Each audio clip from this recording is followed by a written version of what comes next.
अनंतकोटी ब्रह्मांडनायक राजाधिराज सच्चिदानंद सद्गुरु श्री ब्रह्मचैतन्य महाराज की जय। श्री राम समर्थ। 4 मे। सत्संगतीत राहावे। नेहमी संतांची संगत धरावी। परमार्थाला संतांचे अधिष्ठान आवश्यक आहे।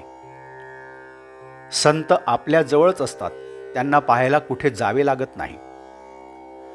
चित्त शुद्ध नसेल तर संतांच्या जवळ जाऊन तरी काय उपयोग होणार। त्यांना आपण देहात पाहू नये। संत हे काही देहात नसतात, ते जे काही सांगतात त्या साधनात ते असतात। आपली विषय लालसा सोडल्याशिवाय त्यांची भेट होणे शक्य नाही। संताकडे एखादा चोर गेला तर त्याला त्याची खरी भेट होईल का?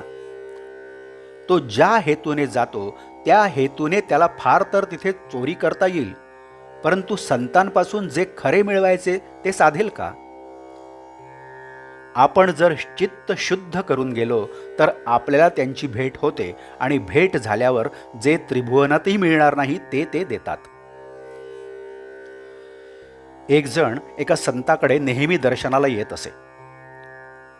तिथे इतर मंडळीही पुष्कळ असत, पण तो कुणाशीही बोलत नसे। कुणी काही विचारले तर उत्तर देत नसे। सदा मुद्रा खिन्न असे। कुणालाही त्याच्याशी बोलावे असे वाटत नसे। असे काही दिवस गेले। पुढे एके दिवशी ते सद्गुरू म्हणाले, माझा तो वेडा कुठे आहे, तो आज का आला नाही? हे त्याने ऐकताच तो आनंदाने उड्या मारू लागला आणि जो तिथून गेला तो पुन्हा आलाच नाही। तो कशाला येईल? गुरुने एकदा आपल्याला आपले म्हणावे हेच शिष्याला मिळवायचे असते। ते त्या गृहस्थाने ओळखले आणि म्हणून त्याचे काम झाले। गुरु तुम्हाला तुम्ही माझे झाला असे म्हणत असताना सुद्धा तुम्ही ते ओळखत नाही, कारण तुम्ही विषय बरोबर घेऊन आलेले असता आणि विषयाची प्राप्ती व्हावी असा हेतू मनात असतो। याउलट गुरु तुम्हाला निवृत्ती देतात। निवृत्ती दिल्यावर विषयाची प्राप्ती व्हावी ही आठवणच जाते। जसे तहान लागल्यावर पाणी हवेसे वाटते, पण तेच पाणी पोटभर प्याल्यावर नकोसे वाटते, म्हणजे त्याची निवृत्ती होते। आपला यावर आज विश्वास बसायचा नाही, पण हा विश्वास बसायला भगवंताचे नामस्मरण केले पाहिजे। नामाने ते कार्य होते, म्हणून नामस्मरण करीत जावे। नामाने काळजी वाटणे नाहीसी होते आणि मग तळमळही आपोआप जाते। मन आपल्याला विषयाचा आहेर करीत असताना आपण त्याला नामाचा आहेर करावा।